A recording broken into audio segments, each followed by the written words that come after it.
बेख्वाब से लम्हों का परस्तार कौन था।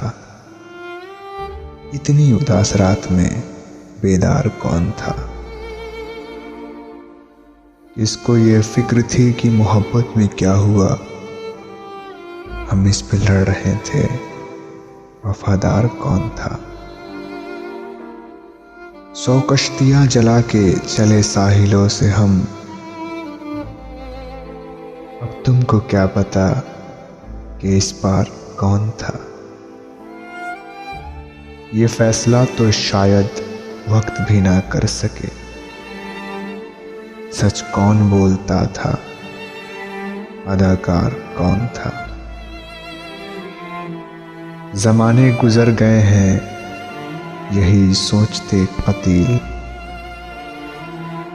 मैं किसको कहूँ अपना, मेरा यार कौन था।